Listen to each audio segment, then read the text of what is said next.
Over the past few years, I've been getting into doing children's book reviews. This started because I became a parent. I was reading with my child, and I realized that a lot of children's literature is not very accessible, or the values are very outdated, or it's not super inclusive. So I started to get really intentional about what I wanted to put on my child's bookshelf, and I started to share those opinions online. Some of my reviews have gotten a lot of attention. I don't always give favorable comments on the books that I read, but I always try to be fair with my critique and find at least one nice thing to say, because as an author myself, I know how hard it is to make a book and put it out there. Children's books are especially underrated, even though it's some of the most important literature we engage with. Obviously, our children are taking it in, it's shaping their whole perspective, but also as parents, I know a lot of us want to pass on our values and our perspectives, and we end up being shaped by the books we choose as well. Reading with your child is such a special form of bonding. I know a lot of parents want to get it right. I will say that anytime you read a book with your child at all, that should be a win. But I have gotten a lot of people asking for my personal recommendations of children's literature. So that's why I'm making this video today, to talk about the books I read with my child, what I love about them, and what I think you'd like as well. I will say that my focus for this is 2S LGBTQ inclusion, representation of diverse families, and educational content. There are a lot of children's books that don't fall into those categories that I absolutely love. And maybe I'll make a video about those at another time. But for right now, that's what I'm going to be recommending here. The books I'll be reviewing fall into 4 categories: casually inclusive, meaningful metaphors, fabulously queer, and accessible education. I also have one bonus category, which I'll be discussing at the very end. So let's get into some casual inclusion. These books are not explicitly about identity or any type of difference, but feature language or characters that open that interpretation. I love reading these kind of books with my child because we can get into a variety of topics together in a really inclusive way that doesn't reinforce normative ideas about what people are supposed to look like or what families are supposed to look like, you know? Starting off with an absolute classic. This is Everywhere Babies by Susan Myers and Marla Frazee. It's a really sweet story that you probably read as a child yourself that shows different types of children growing up in different environments, but really underlines that we all have some shared experiences together. And the author and the illustrator really did intentionally incorporate a variety of families types. You can see that there are 2 women here with their child, potentially a single parent. We have grandparents involved, maybe somebody whose partner is away. We just get a sense of the genuine diversity of human experience and all the different ways that people welcome children into the world, nurture them, love them, celebrate them. This is the model for me in terms of that casually inclusive mindset. Another classic title is Read Me a Book by Barbara Reed. I love the style of this book. Like all these pictures with the sort of 3D clay images. And there's such subtle things like this little tower is featured on the wagon here. You can really play a fun I Spy game. And again, it just shows different types of families going about their day, people who take public transit, people who live in apartments, people who live in big homes. And of course, it reinforces reading, which is great for everyone. Now, this is a more recent title, and I have the French edition, Sur le dos de Baba. In English, that would be On Baba's Back by Marianne Dubec. It's a very simple story about a koala who does not want to leave their parents' back. And you might not even think of it as like an inclusive narrative, but I put it on this list because it uses the term Baba instead of mom or dad.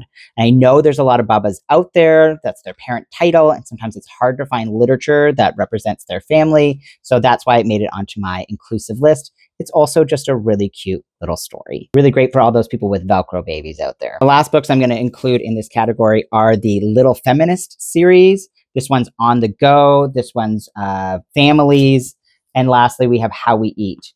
And these are just genuine pictures of real families going about their lives, all centered on one inclusive topic or another. For instance, the How We Eat book just shows a bunch of kids eating the way they eat. Maybe they're eating with a bottle, maybe they're nursing, maybe they're trying out solids.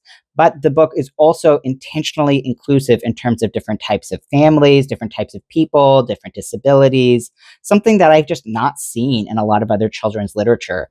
This whole series is like that, and I find it so refreshing. In the families book, we get lessons like family is tall shoulders I can climb, dance parties anytime. Family is sticky treats dripping down chins, goofy show all my teeth grins. As somebody who lived with my grandparents on and off through my childhood and who has a very large chosen family, this book really resonates with me, and I always recommend it. And lastly, their On the Go book is probably the most explicitly about disability and inclusion. It shows the different ways people move around and the different tools they might use to get where they're going, the different ways their bodies can look, and it just shows like the everyday lives of people on the go. My child loves this one especially. Moving on to the meaningful metaphor category, I've got some bigger kid books here with actual paper pages. My 3-year-old has finally stopped ripping the pages out of all their books, so we've been able to get into these. Now, these are stories that teach a really important lesson, but do so without stating explicitly what that lesson might be. And I'm sorry that a lot of these don't have the actual cover on them. We take them off so that my child doesn't rip them to shreds. But this is Red, a crayon story. It's all about a crayon who is supposed to be red. It says red on his label, but all his pictures don't seem to come out right. He can't draw red strawberries. He can't seem to draw a red fire truck.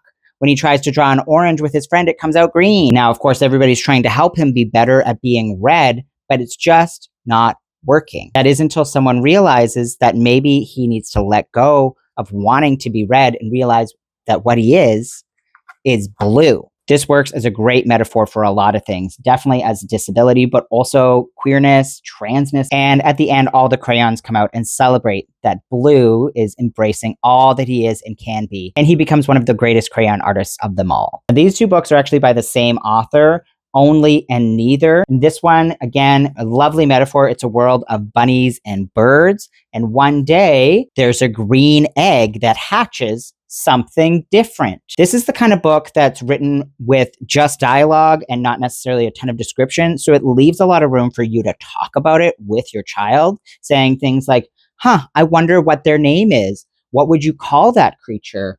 Oh, where did they find themselves? In the land of all, where everyone is welcome. Now, again, the metaphor could be about a lot of things, definitely disability, queerness, but to me, it's especially about being non-binary and how sometimes you don't fit in.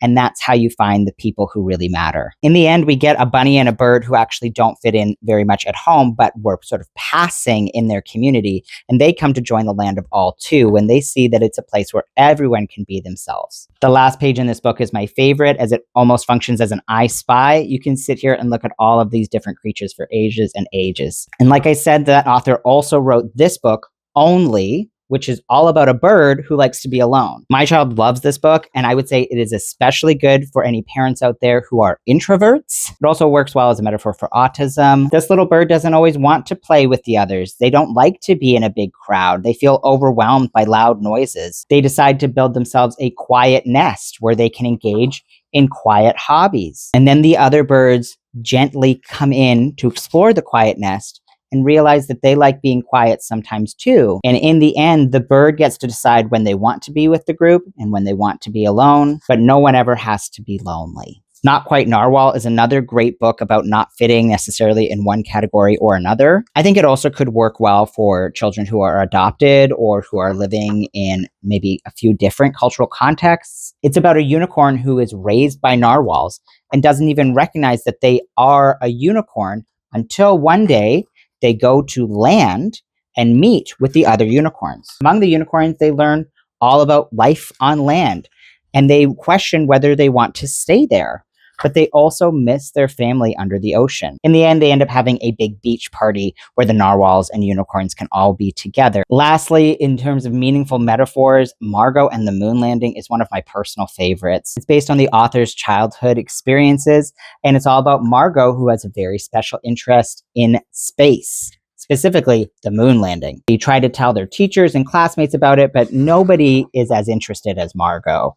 And it makes them a little bit lonely. One night, Margot makes a wish that she could just talk about space as much as she wanted. But the next morning, when she tries to talk to her mother, instead, she finds that she can only say statements from Neil Armstrong's 1969 mission to the moon. All day long, She's just quoting the moon landing. And what's worse is that nobody seems to notice. She feels very, very upset and ends up writing out her feelings on the wall. Her mother comes in and realizes that Margot needs some help, and she listens. Together, they repaint her room into a space theme and make a place for Margot to write out all her thoughts. And Margot finds her voice again. It's a really tender narrative, and I think it is especially important for children with autism or who deal with selective mutism. Now, it's probably no surprise that we have no shortage of books in the fabulously queer category, and I'm going to get through them as quickly as I can. Some of these are a little bit beat up because we read them over and over again. Pride Colors was one of my child's first favorites. It goes through the different colors in the rainbow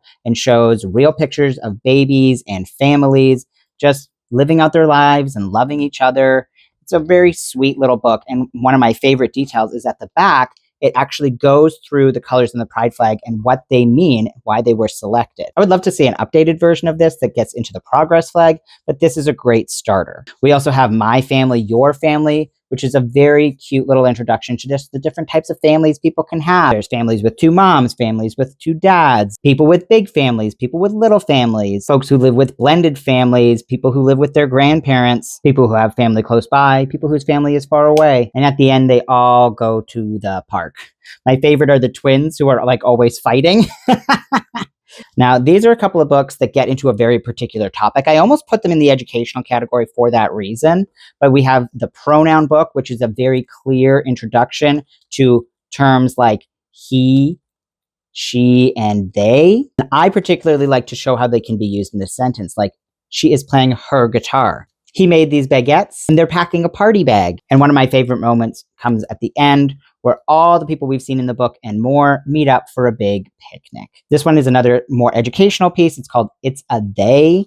This one's by Lindsay Harriott. And this is really useful for families like mine that do gender creative parenting, where we use they, them pronouns from birth for our child. It is designed to be read by an older sibling who is about to welcome a new baby into the family. Pride Puppy is an all-timer. Honestly, I would put this on any list, and it's the only ABC book I've actually enjoyed reading to my child. And that's because it breaks the mold of a lot of ABC books. It doesn't just introduce the letter, like B for breakfast, but it also features lots of things on the page that match that letter, like a basketball or a broom, not all of which are labeled. So it also doubles as an I Spy. Bigger kids will love trying to find all the letter C words on the pages, letter D words. And kids of all ages will enjoy that it follows an actual narrative about a family going to Pride together with their puppy. And of course, shenanigans ensue. The puppy gets lost in the crowd. And the rest of the book is about them trying to find their dog, which of course they do. And it's a lovely reunion. They all go home and snuggle up in bed. At the back of the book, you have a search and find word list, and there are even more that are not featured on this word list, so you can read this over and over and over. This is another one that's missing its cover page because we just don't want it to get ripped, but it is Julian is a Mermaid. This one is one of the most beautiful books. I love a watercolor. It's all about a boy named Julian and his abuela as they see mermaids on the subway. Julian has a dream about how he would like to be a mermaid. And the colors in this are just absolutely stunning. The story itself is really beautiful. And there are little details like this scene where he gets a necklace from a big fish. And later at home, when he's playing dress up as a mermaid, his abuela comes and wears a dress that matches the same color as that fish and gives him a necklace. And together they go and join the local mermaid parade. And lastly, in this fabulously queer category, another one that I almost put in the educational section is called We're Happy You're Here. It's by Julie Wilkins with illustrations by Brady Sato. And this book is all about the many people who are excited to welcome a baby into the world. It's not just the parents, but the aunties, the uncles, the ankies, the siblings, the fertility doctors, the pets that support us through the process, the grandparents, the big siblings, the adoption workers, the surrogates. It is such a lovely piece that, again, just sort of casually represents different types of families. For instance, here we have what looks to me like a trans guy, his cis male partner, and their doctor working together. The illustrations are just stunning. The number one reason we love this book at our house is for this page right here.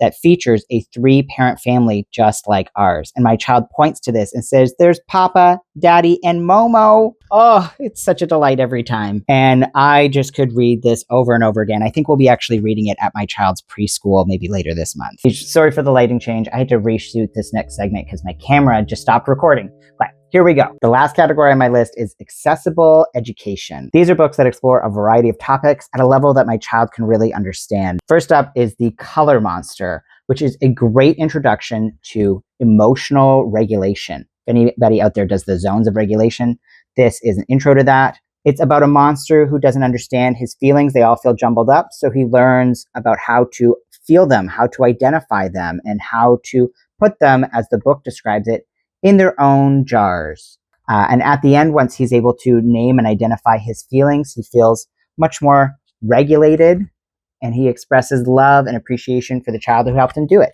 Really handy for any toddler parents out there, especially who are working on helping their kid understand their big feelings. Next up, we have Always Beginning. This is an introduction to the Big Bang and evolution on Earth. Really big concepts, but they handle them beautifully, told through a grandmother teaching her grandchild. We get these sizzling stars that become spiraling galaxies, water and life coming to Earth. We go through different periods of development, including the movement from water to land and our own place in that story. The only downside I really have for this book is that it is quite dark. Like literally the pictures are very dark, which I get. It's like about sort of the emptiness of the cosmos and then the explosion of life. But I don't know. I find it a little bit tricky that way. Something I do love is that at the back you get a timeline of all the moments they touched on, which makes this a really great educational resource for a lot of different age groups. This one is another grandparent-grandchild story. It's called All Around Us. It's written from the perspective of a granddaughter learning from her grandfather about the circles of life. And her grandfather says, we can only see part of the circle,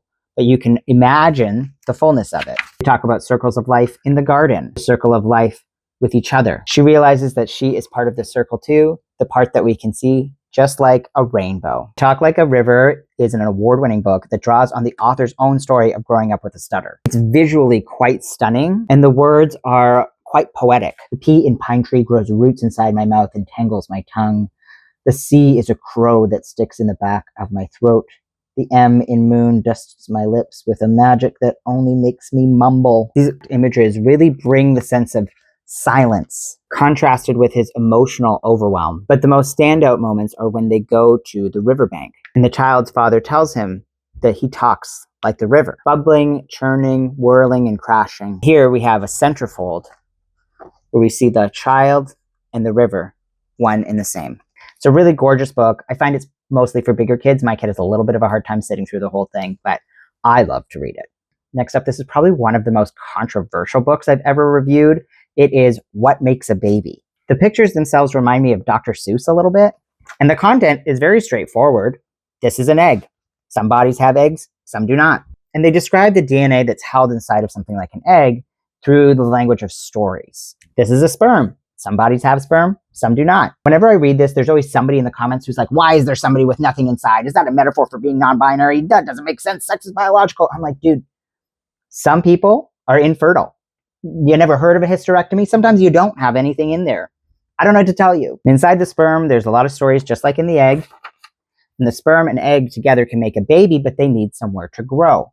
Something I love as well is it breaks down the idea that the person who has the egg is inherently who's going to carry the baby, and instead focuses on the uterus as the place where a baby can grow, and how all kinds of people can have uteruses. Some people out there might be saying, well, of course the person with the egg is going to carry the baby, but there are many cases like reciprocal IVF where the person who's carrying the baby did not supply the egg. It's part of why this book is so useful for any family that had any type of fertility treatment, donor conception, surrogacy, etc. Now on this page, the sperm and the egg meet and begin to dance. And many people misinterpret this as sex.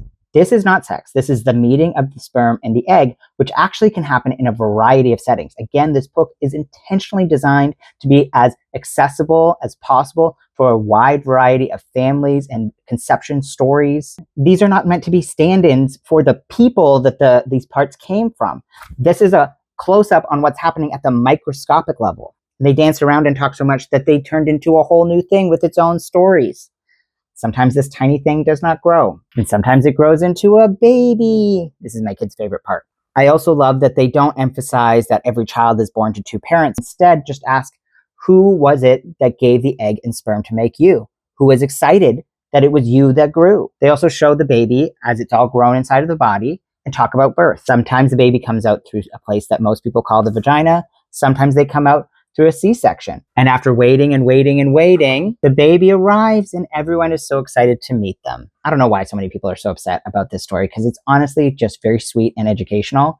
And I love this detail where at the front you see all the sperm and eggs dancing, and then at the back you see all the babies they became. The last book in my educational pile is Bodies Are Cool by Tyler Feder. This book is exactly what it sounds like, a celebration of all different types of bodies. Big bodies, small bodies, dancing, playing, happy bodies. Look at all these different bodies. Bodies are cool. And that refrain is on every page. My child loves to shout it along with me. This book is 10 out of 10 for representation of body types, skin types, disabilities, gender expressions. Here we see all the different people taking a dance class. It talks about different types of skin, different types of hair. We get some trans representation. I read this as somebody who's had top surgery. We talk about different types of eyes. This is my child's favorite page where they all go to the ice cream shop. And if you look closely, they each have an ice cream that matches their skin. This is just a really sweet book. And personally, this is my favorite part, where we see a bunch of people dancing together, and then flash forward to them maybe 5-10 years later. You see how much their bodies change and grow. All right, say it with me now. My body, your body, every different kind of body, all bodies, good bodies, bodies are cool. All right, as promised, I have one last surprise category, and I'm sorry to tell you that these are not books that you can buy, but instead books that we made for our family. Because even though we have this great collection, I've never found a book with a family that really looks like ours, so we decided to make our own. I will be covering up my child's face just because I don't want them on the internet. But it all started with this, My Momo and Me, which we got for our co-parent as a surprise. And it's a very simple book that says things like, my Momo walks with me, my Momo bathes me, my Momo reads to me. And since Momo got a book, so did Daddy and Papa. That's me and my husband. It's a very simple and similar concept. My daddy takes me for a walk. Papa pushes me on the swing. Papa gives me kisses. Daddy holds me tight. Daddy and Papa say goodnight. And lastly, we made this book that's all about River, called The River Goes to the Park. And it just shows a day in the life. Momo says, let's go to the park. Daddy helps me get ready. Papa holds my hand. These were really fun and easy to make. They almost double as like photo albums. My child loves them. You can tell they've been read quite a bit. And we even did things like put little quotes on the back, like little fake reviews. Here's River saying, tastes great. One day I would love to create and publish a real children's book that has a family like ours. But in the meantime, these are some of my favorite books on my child's shelf, and I hope you enjoyed seeing them too. So there are my recommendations for children's books. I actually have so many more that I couldn't include in this video. I'll probably make more content on this in the comments. Please tell me what your favorite children's book is, what you might think of some of these titles, which ones you think I should read next. And thank you so much for watching. I'll see you next week. Woo!